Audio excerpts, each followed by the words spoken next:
So now let's talk about financial ratios. अभी तक हम कंपनी के फाइनेंशियल्स पढ़ रहे थे, ठीक है, लेकिन आज हम बात करेंगे कि किसी भी कंपनी के फाइनेंशियल रेशोज क्या डिपेक्ट करते हैं।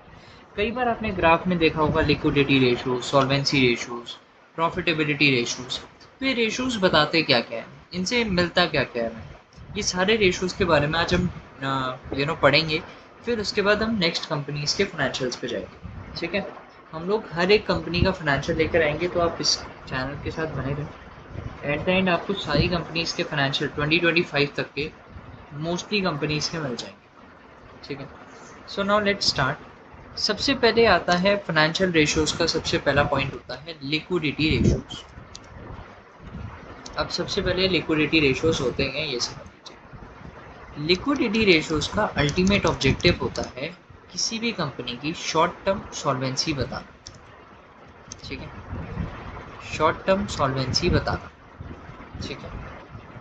फॉर एग्जाम्पल मुझे पता करना है शॉर्ट टर्म सॉल्वेंसी बिजनेस में होती कितने की है, वो भी मैं आपको बता देता हूँ।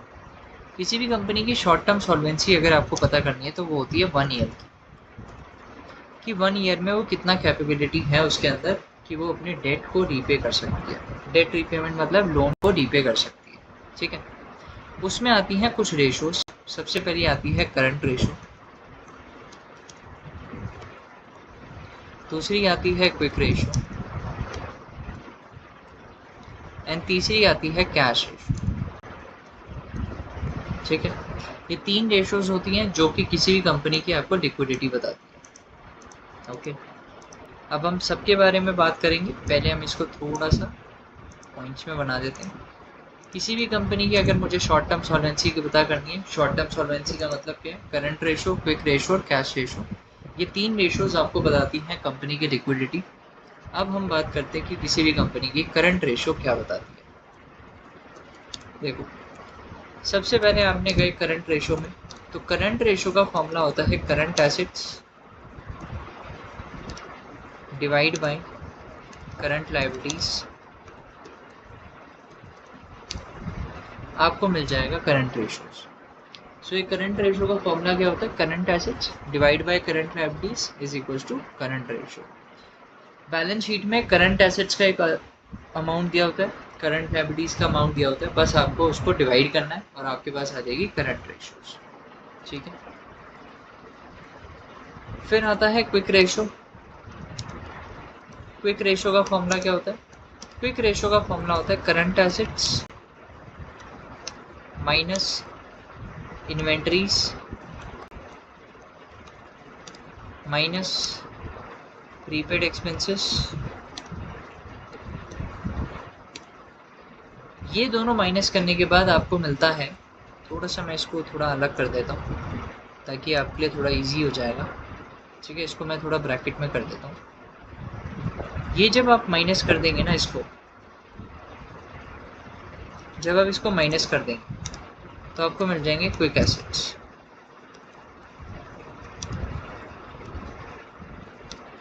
और quick assets divide by current liabilities आपका हो जाता है क्विक रेशो। तो क्विक रेशो का फॉर्मूला क्या होता है, quick assets divide by current liabilities. Quick assets कैसे निकलते हैं, करंट एसेट्स में से इन्वेंटरीज माइनस करना होता है और प्रीपेड एक्सपेंसेस, तो आपको मिल जाएंगे क्विक रेशो। फिर आते हैं last ratio, cash ratio. Cash ratio basically क्या होता है, cash divide by current liabilities, तो आपको मिल जाता है करंट रेशो, क्विक रेशो और कैश रेशो। ये 3 रेशोज आपको बताती क्या है, कंपनी की शॉर्ट टर्म लिक्विडिटी कैसी है, ये कंपनी शॉर्ट टर्म में सॉल्वेंट है या नहीं है, ठीक है। लेकिन सिर्फ फॉर्मूला लगाने से आपको नहीं पता चलेगा। ऑब्वियसली किसी भी कंपनी में फॉर्मूला लगा दिया तो पता कैसे चलेगा कि ये शॉर्ट टर्म सॉल्वेंट है। देखो, फॉर्मूला तो लगा दिया, ठीक है, रिजल्ट भी आ गया, लेकिन कैसे आप पता करोगे। तो किसी भी कंपनी की अगर करंट रेशो आ रही है 2:1, वो एक अच्छी कंपनी है लिक्विडिटी वाइज, ठीक है। सिर्फ उसी के बेसिस पे आपको डिसीजन नहीं लेना, लेकिन लिक्विडिटी वाइज वो एक अच्छी कंपनी है, ओके। चलिए, सेकंड में हम बात करते हैं किसी भी कंपनी की क्विक रेशो क्या बताती है, 1.5:1, 1.8:1, सॉरी 1.8:1 अगर है उस कंपनी की क्विक रेशो, वो अच्छी कंपनी है। और अगर हम बात करें कैश रेशो की, तो वो होनी चाहिए 0.5:1। ये अगर आपको कंपैरिजन में मिल रहा है as per industry rule, as per industry standards, किसी भी कंपनी की ये सब तीनों चीज़ें मीट हो रही हैं, तो वो कंपनी शॉर्ट टर्म सॉल्वेंट। ठीक है, ओके, इतना समझ आ गया, ये चीज़ समझ आ गई होगी आपको। ठीक है, हम इसको थोड़ा हाईलाइट कर देते हैं, ग्रीन से कर दें या फिर थोड़ा ब्लू कर देते हैं। ठीक है, और इसको हम कर देते हैं green.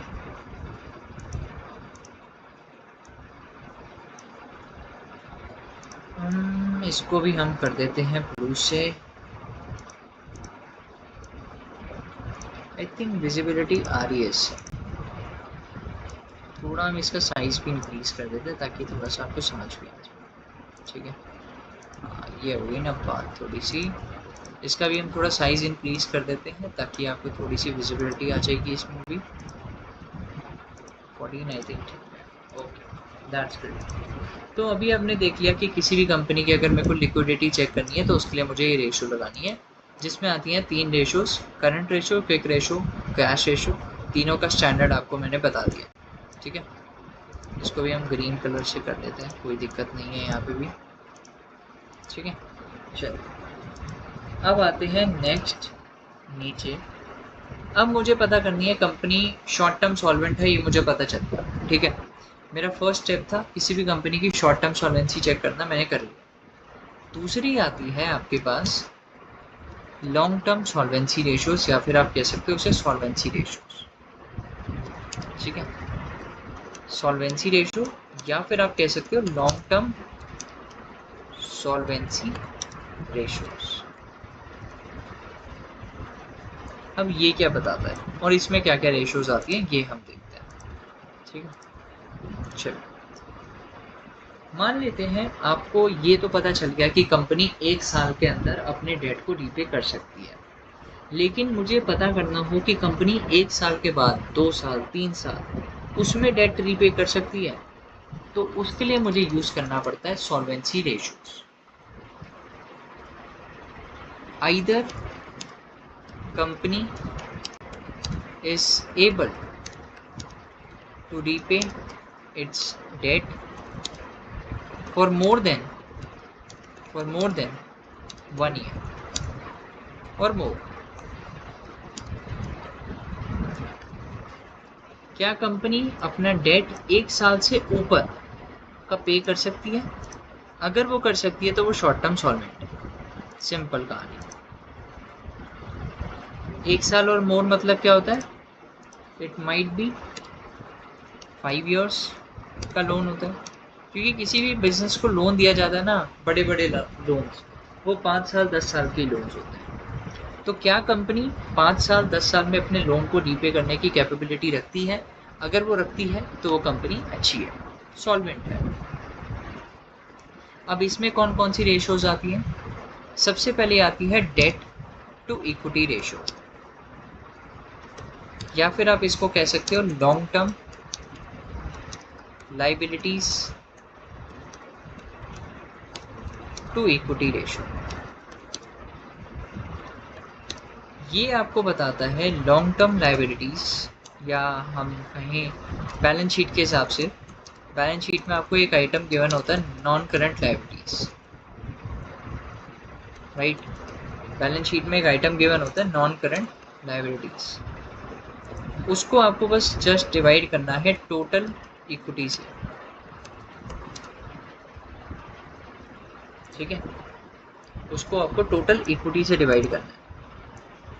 Date to equity ratio हम कहते हैं, या फिर आप कह सकते हो, ठीक है, आप यहाँ पे बस ब्रैकेट में डाल देता हूँ, DER कहते हैं हम इसे। किसी भी कंपनी की नॉन करंट लायबिलिटीज को टोटल इक्विटी से डिवाइड कर दो, आपको मिल जाएगा डेट इक्विटी रेशियो, DER। ठीक है, एक होता है short term debt equity ratio. ठीक है, एक होता है short term debt equity ratio. ठीक है, उसको आपको कुछ नहीं करना, बस जस्ट करंट लायबिलिटीज होती है ना, करंट लायबिलिटीज टोटल इक्विटी आप कर दोगे तो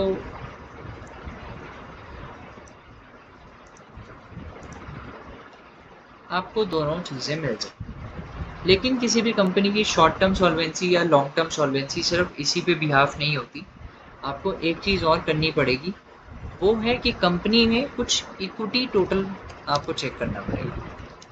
इक्विटी टू रिजर्व्स वो अगर आपको मिल जाएंगे तो वो ज़्यादा अच्छा होगा। अब ये थोड़ा सा समझते हैं, ठीक है, कॉम्प्लिकेटेड नहीं करेंगे। अगर आपको किसी भी कंपनी की डेट इक्विटी रेशो चेक करनी है तो नॉन करंट लायबिलिटीज़ को टोटल इक्विटी से डिवाइड कर दोगे, पहली चीज़ क्लियर। दूसरी चीज़ आपको क्लियर करनी है कि किसी भी कंपनी की शॉर्ट टर्म लायबिलिटीज़ को उससे डिवाइड कर दोगे टोटल इक्विटी से, तो आपको मिल जाएगा। चलिए, इतना आपको क्लियर हो गया, ठीक है, मैं मान के चलता हूँ कि इतना तो क्लियर हो गया। अब मैं थोड़ा सा यहाँ से बता देता हूँ कि इक्विटी के बारे में जो हम बात कर रहे थे, थोड़ा सा हम इसको यहाँ पे ये लिख देते हैं, इक्विटी रेशोज। इक्विटी रेशोज भी कंपनी की सॉल्वेंसी बताता है। कैसे बताता है वो हम चेक करते हैं। सबसे पहले इक्विटी रेशोज का पार्ट आता है, सबसे पहला काम क्या करना है, आपको एक मिलेगा शेयर कैपिटल। आपको शेयर कैपिटल को टू इक्विटी रेशो निकालना। इसका मतलब क्या है, कंपनी की बैलेंस शीट में ही आपको शेयर कैपिटल मिलेगा, आपको जस्ट उससे टोटल इक्विटी को डिवाइड कर देना। Share capital divide by total equity, तो आपको क्या मिल जाएगा, कंपनी की सॉल्वेंसी, पहली रेशो। दूसरी रेशो, कंपनी के अदर रिजर्व्स में आपको रिटेन्ड अर्निंग्स मिलेंगी।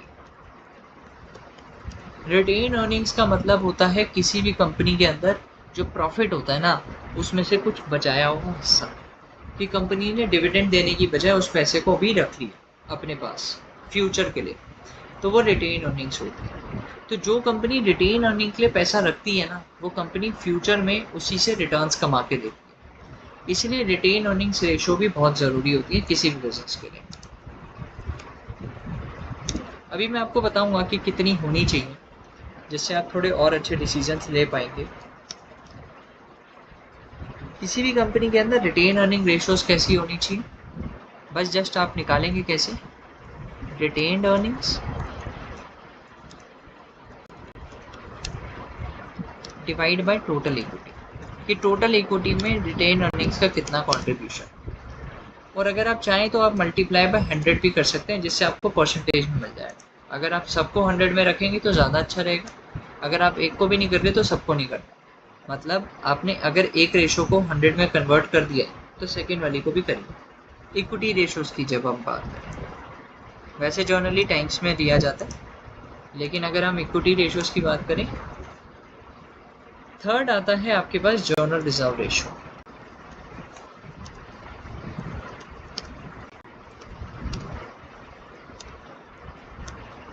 सो बेसिकली आपका यहाँ आ जाता है journal reserve, total equity into 100।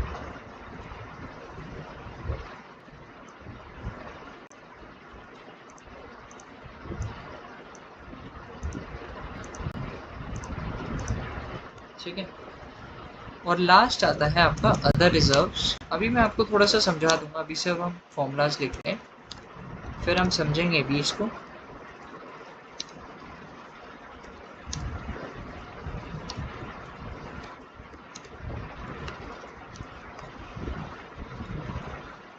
ठीक है, हम थोड़ा भी इसको समझेंगे भी। चलिए, अब हम थोड़ा सा समझते हैं, ठीक है। सबसे पहले हमने बात क्या करी, सॉल्वेंसी रेशियोज किसी भी कंपनी की क्या बताती है, लॉन्ग टर्म सॉल्वेंसी, मतलब 5 साल 10 साल की कैपेबिलिटी बताती है, कंपनी की लोन देने की कैपेबिलिटी है। ठीक है, तो ये कैसे पता चलता है, कंपनी के कुछ रेशो से। सबसे पहले आता है डेट इक्विटी रेशो, जो कि हम long term debt equity ratio भी लेते हैं, जिसमें आपको नॉन करंट लायबिलिटीज़ को टोटल इक्विटी से डिवाइड करना है, आपको मिल जाएगा कुछ परसेंटेज। ठीक है, आप इसको भी परसेंटेज में कन्वर्ट कर सकते हैं। ठीक है, तो अगर आप कर दें नॉन करंट लायबिलिटीज़ को टोटल इक्विटी से, तो आपको एक परसेंटेज में अमाउंट मिलेगा। और टाइम मिलेगा कुछ। अगर आप टाइम में कन्वर्ट करेंगे तो टाइम्स में मिलेगा, अगर आप 100 से मल्टीप्लाई कर देंगे तो परसेंटेज में रिजल्ट मिलेगा। इसका एक रिजल्ट होता है कि एटलीस्ट हम ये मान के चलते हैं एज पर इंडस्ट्री स्टैंडर्ड्स, किसी भी कंपनी की डेट इक्विटी रेशो ना टोटल इक्विटी का, अच्छा टोटल इक्विटी में ये कंफ्यूजन मत रखिएगा, टोटल इक्विटी मतलब है टोटल इक्विटी एंड लायबिलिटीज, याद रखिए टोटल इक्विटी एंड लायबिलिटीज, ये बैलेंस शीट का टोटल होता है। जैसे एसेट्स और लायबिलिटीज इक्वल्स टू होता है ना, assets is equals to liabilities होना चाहिए, ये वही है टोटल इक्विटी एंड लायबिलिटीज, वही asset is equals to liabilities वाला अमाउंट होता है। तो किसी भी कंपनी की नॉन करंट लायबिलिटीज को टोटल इक्विटी से जब आप डिवाइड करेंगे तो ये माना जाता है as per industry average, as per industry इसकी परसेंटेज होनी चाहिए 15 से 18%, 15 से 18% होना चाहिए। किसी भी कंपनी के अंदर जो नॉन करंट लायबिलिटीज हैं वो 15 से 18% से ज़्यादा नहीं होनी चाहिए। और short term debt to equity ratio जो है वो परसेंटेज टर्म्स में अगर हम देखें तो 8 से 10% होना चाहिए। लेकिन अगर मैं टोटल बताऊं, अगर हम टोटल की बात करें, टोटल मतलब लॉन्ग टर्म डेट और short term debt to total equity, वो करीब करीब 20 से 25% होना चाहिए टोटल। अगर हम करें मान लेते हैं इसका 15% है, इसका 5 है, 20% हो गया तो ये ठीक है। इसका 15 है और इसका 10 है फिर भी 25 है, लेकिन अगर इसका 15 है और इसका 25 है तो 40% हो जाता है। तो वहाँ पे एक रिस्की होता है, वहाँ पे आपको रिस्क उठाना नहीं है, ठीक है, वो फिर कंपनी थोड़ी कैपेबिलिटी कम है उसकी, ओके। एंड अगर हम बात करें इक्विटी रेशोज़ की, इक्विटी रेशो में टोटल इक्विटी शेयर कैपिटल वाला होगा, मतलब share capital plus other reserves करके जो टोटल इक्विटी आता है ना वो होता है टोटल इक्विटी। लेकिन अगर आपको देखिए टोटल इक्विटी एंड लायबिलिटीज तो बैलेंस शीट का टोटल है वो, ठीक है। ये टोटल इक्विटी है आपका शेयर कैपिटल और अदर रिजर्व्स का जब टोटल करके मिलाते हैं, और ये जो टोटल है इक्विटी एंड लायबिलिटीज ये बैलेंस शीट का टोटल है।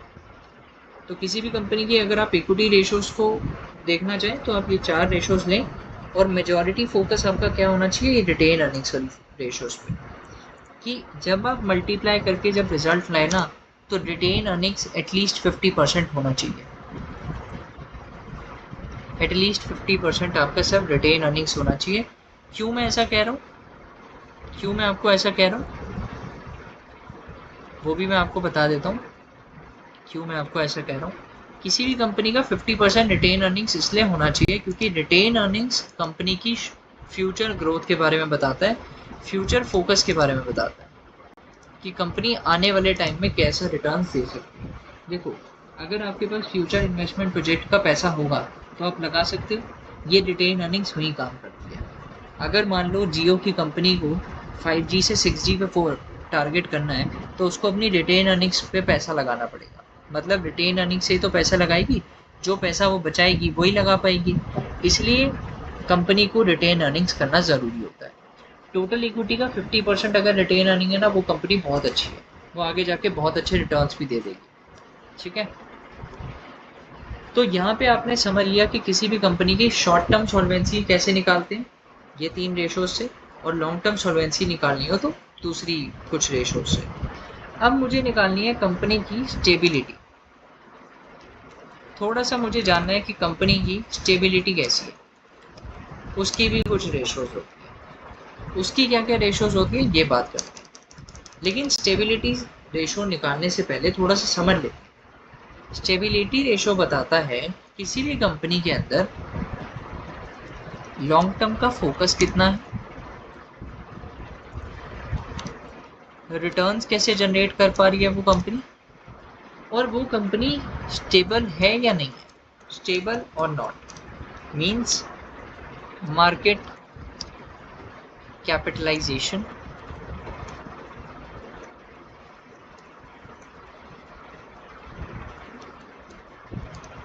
And valuation.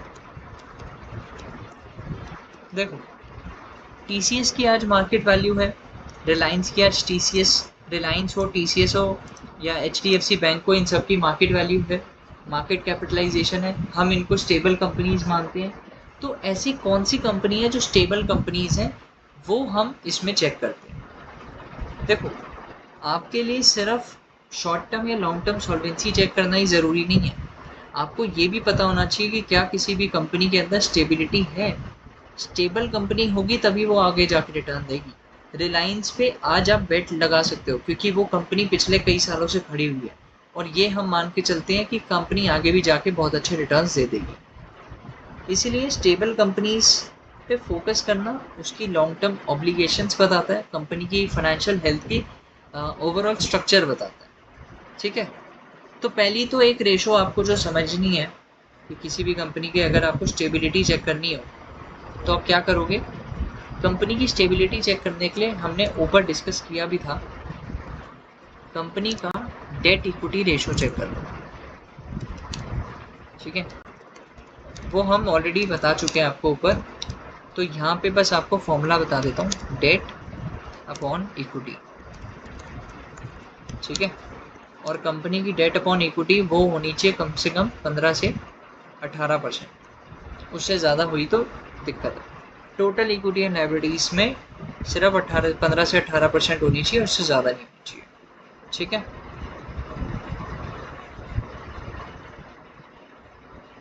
अब हम बात करेंगे नेक्स्ट चीज़ की।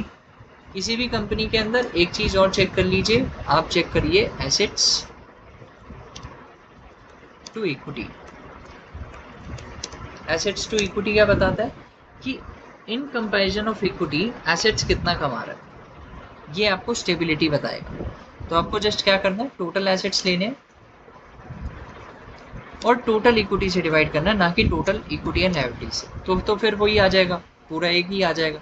टोटल एसेट्स और टोटल इक्विटी एंड लायबिलिटीज तो सेम ही होता है, आपको सिर्फ टोटल इक्विटी से डिवाइड करना है। ठीक है, कंफ्यूजन मत रखना, बैलेंस शीट देख लेना, टोटल इक्विटी भी वहीं लिखा होगा और टोटल इक्विटी एंड लायबिलिटीज बिल्कुल टोटल में लिखा होगा। ठीक है, थर्ड रेशो कौन सी होती है, इंटरेस्ट कवरेज रेशो। अब ये क्या बना, तो इंटरेस्ट कवरेज रेशो किसी भी कंपनी का पॉसिबिलिटी बताती है कि कंपनी क्या अपने इंटरेस्ट को रीपे कर सकती है, इंटरेस्ट पेड अमाउंट।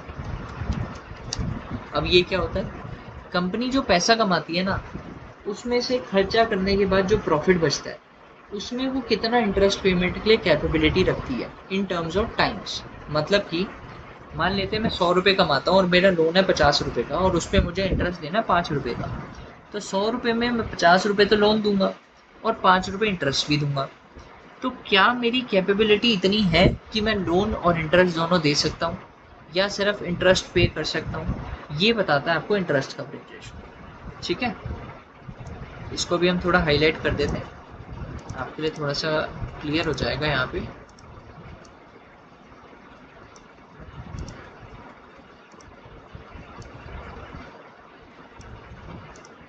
थोड़ा यहाँ पे आपके लिए क्लियर है। ठीक है, अब आता है नेक्स्ट रेशो, डेट इक्विटी हो गया, एसेट टू इक्विटी हो गया, इंटरेस्ट कवरेज हो गया। अब आता है आपका एक और रेशो, वो होता है total equity, equity to revenue ratio.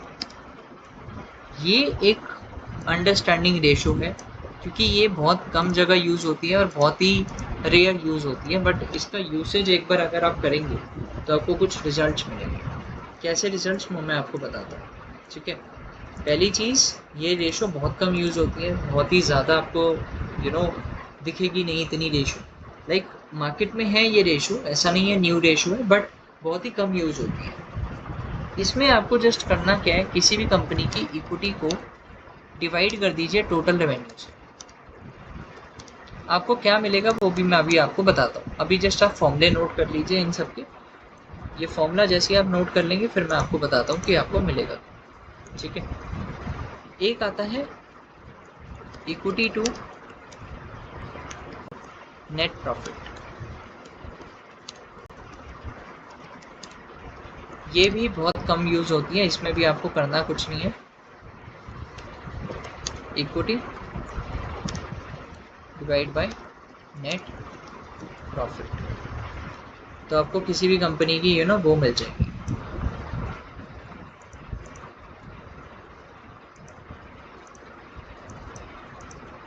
चलिए यहाँ पे आपको ये थोड़ा सा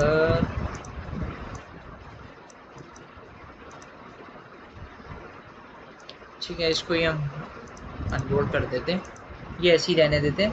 सो बेसिकली हमें किसी भी कंपनी की स्टेबिलिटी चेक करनी है तो आपको ये कुछ रेशोज़ लगानी होंगी। इन रेशोज़ का अल्टीमेट ऑब्जेक्टिव आपने समझ ही लिया है। किसी भी कंपनी की डेट इक्विटी रेशो अगर आप कंपेयर करेंगे, कंपनी के एसेट टू इक्विटी कंपेयर करोगे, interest coverage, equity to total revenue ratio, तो ये सब चीज़ें आपको बताती है कंपनी की स्टेबिलिटी। मतलब बेसिकली मुझे कंपनी कितने सालों से स्टेबल है और आगे कितने टाइम तक रहेगी, ये रेशोज़ आपको बताएंगे। देखो फ्यूचर तो आप प्रेडिक्ट नहीं कर सकते, लेकिन हिस्टोरिकल डेटा की रेशोज़ निकाल के आप कंपेयर कर सकते हो। पिछले 10 साल की या 15 साल की कंपनी की इक्विटी और टोटल रेवेन्यू को जब आप डिवाइड करेंगे ना, तो आपको परसेंटेज में कुछ रिजल्ट्स मिलेंगे। आपको जस्ट अपने इंडस्ट्री एवरेज से कंपेयर करना है और आपको स्टेबिलिटी रेशोज़ का रिजल्ट मिल जाएगा। ठीक है, चलिए अब हम बात करेंगे नेक्स्ट चीज़ की, वो है हमारी प्रॉफिटेबिलिटी, जो कि हमारा अल्टीमेट ऑब्जेक्टिव भी रहता है। प्रॉफिटेबिलिटी रेशोज़, किसी भी कंपनी के अंदर प्रॉफिटेबिलिटी चेक करना ना बहुत ही ज़रूरी होता है। क्यों ज़रूरी होता है वो मैं आपको बता देता हूँ। देखो प्रॉफिटेबिलिटी ना आपको सिर्फ ये नहीं बताता कि कंपनी कितना पैसा कमा रही है, लेकिन वो आपको ये भी बताता है कि हर एक स्टेज पे कितना पैसा जा रहा है। देखो किसी भी कंपनी की प्रॉफिटेबिलिटी मतलब ये नहीं होता कि नेट प्रॉफिट को हमने टोटल रेवेन्यू से डिवाइड करा और हमें रिजल्ट मिल गया। उसमें हमें बहुत सारी रेशोज़ लगानी पड़ती है, तब जाके किसी भी कंपनी की अच्छी प्रॉफिटेबिलिटी पता चलती है। रेशो से समझेंगे तभी आपको समझ आएगा। ठीक है, प्रॉफिटेबिलिटी रेशोज़ का मीनिंग क्या होता है? How much company is able to generate returns. ठीक है, how much company is able to generate returns. So पहला आता है आपके पास ग्रॉस प्रॉफिट रेशो, जिसे हम जीपी रेशो भी कहते हैं। मोस्ट यूज्ड होती है ये रेशो, 10th-12th में भी हमें पढ़ाई जाती थी, 11th-12th में।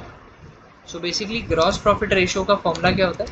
Gross profit divide by net revenue, या आप कह लो टोटल रेवेन्यू, नेट रेवेन्यू नहीं, टोटल रेवेन्यू इनटू 100। इसको हमेशा परसेंटेज टर्म्स में निकाला जाता है। ठीक है, एज पर इंडस्ट्री एवरेज, अब मैं आपको थोड़ा सा इंडस्ट्री एवरेज भी बता देता हूँ। कम से कम 70 से 75% होनी चाहिए एक कंपनी की ग्रॉस प्रॉफिट रेशो, 70 से 75% होनी चाहिए, तब जाके हम किसी भी कंपनी की रेशो को अच्छा मानेंगे। ठीक है, चलिए सेकंड बात करते हैं। ये तो होगी पहली रेशो, ग्रॉस प्रॉफिट रेशो। इसको हम थोड़ा सा हाईलाइट कर देते हैं ऐसे, एंड अबाउट दिस, ये हमारा हो गया। ठीक है, अब मुझे पता करनी है कंपनी की ग्रॉस प्रॉफिट रेशो। ठीक है, ग्रॉस प्रॉफिट रेशो कितनी होनी चाहिए? 70 से 75%। ग्रॉस प्रॉफिट आपको पता ही है, टोटल रेवेन्यू में से जैसे ही आप कॉस्ट माइनस कर देंगे मटेरियल बनाने की, तो आपको ग्रॉस प्रॉफिट मिल जाता है।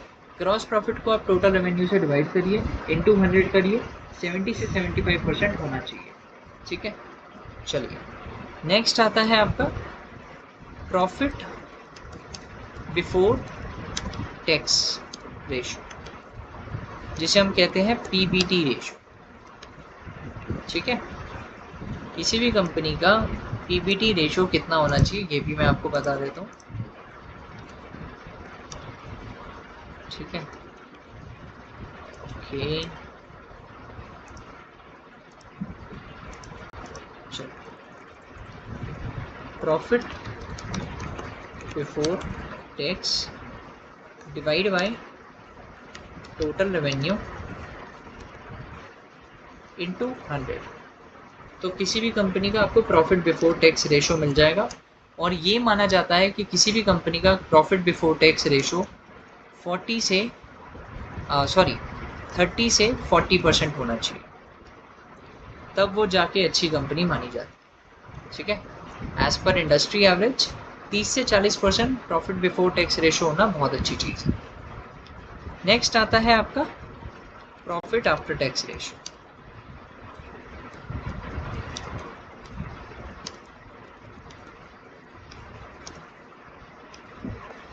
PAT ratio. अब ये प्रॉफिट आफ्टर टैक्स रेशो क्या होता है?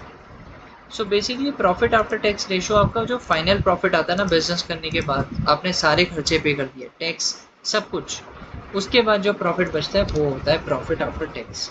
तो प्रॉफिट आफ्टर टैक्स रेशो कैसे निकलता है? Profit after tax divide by total revenue into में 100, तो आपको मिल जाता है किसी भी कंपनी का प्रॉफिट आफ्टर टैक्स, और ये होना चाहिए कम से कम 20 से 25%। तो ये बहुत अच्छा माना जाता है, ठीक है। और अगर 15 भी चला जाए तो कोई माड़ा नहीं है, लेकिन 20 से 25% किसी भी कंपनी का होना वो बहुत ही अच्छी कंपनी है। Like they are generating surplus returns, massive returns, तो वो बहुत ही अच्छी कंपनी है। वो आप मान के चलिए कि आने वाले टाइम में वो अच्छा ही फ़ायदा दिखा जाएगी, ठीक है, बिकॉज जितना कंपनी प्रॉफिटेबल रहेगी उतना अच्छा रिटर्न्स मिलेगा। तो हमने बात करी कंपनी की कुछ रेशोज के बारे में, सबसे पहले लिक्विडिटी के बारे में, शॉर्ट टर्म सॉल्वेंसी, देन हमने बात करी कंपनी की लॉन्ग टर्म सॉल्वेंसी के बारे में, फिर हमने बात करी कि कंपनी का लॉन्ग टर्म फोकस हो या रिटर्न्स या फिर स्टेबिलिटी इन टर्म्स ऑफ, फिर हमने बात करी कंपनी की प्रॉफिटेबिलिटी रेशोज के बारे में। अब हम बात कर लेते हैं मार्केट वैल्यूएशन के बारे में, क्योंकि किसी भी कंपनी की मार्केट वैल्यूएशन कैसी चल रही है वो भी पता करना बहुत ज़रूरी काम है। क्योंकि अगर आपको ये नहीं पता होगा कि कंपनी की मार्केट वैल्यू कैसी है, कंपनी कैसे मार्केट में ऑपरेट कर रही है, तो क्या फ़ायदा है ना। तो किसी भी कंपनी की मार्केट वैल्यूएशन रेशोज भी लगाना बहुत ज़रूरी काम है, ठीक है। तो now let's talk about market valuation ratios. Okay, market valuation ratio basically company की मार्केट वैल्यू बताता है। या तो मार्केट वैल्यू होगी ओवर वैल्यूड, मतलब जितनी होनी चाहिए उससे ज़्यादा चल, या तो वो होगी अंडर वैल्यूड,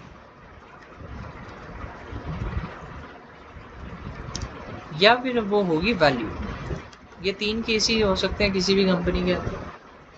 और जनरली जब भी आप देखेंगे ना, वो कंपनी ओवर वैल्यूड दिखेगी या फिर अंडर वैल्यूड दिखेगी, कभी भी कोई भी कंपनी आपको वैल्यूड नहीं दिखती, क्योंकि इंडस्ट्री एवरेज 50 कंपनी या 100 कंपनी जिस पर्टिकुलर इंडस्ट्री में आता है उसके हिसाब से लगाता है, एक पर्टिकुलर कंपनी के हिसाब से तो नहीं चलता। तो कुछ कंपनीज का ऊपर चलेगा, कुछ कंपनीज का नीचे चलेगा, जो उसको एवरेज कर देंगी वही फोकस होगी। मतलब बेसिकली किसी भी कंपनी की वैल्यूएशन उसकी एक्चुअल वैल्यू नहीं दिखाता, या तो वो कंपनी ओवर वैल्यूड दिखाते हैं या अंडर वैल्यूड दिखाते हैं। बहुत ही रेयर चांसेस होते हैं कि एक कंपनी वैल्यूड है, valued in terms of P, PB, PS या फिर कोई भी मार्केट का, ठीक है। So now let's talk about their first ratio.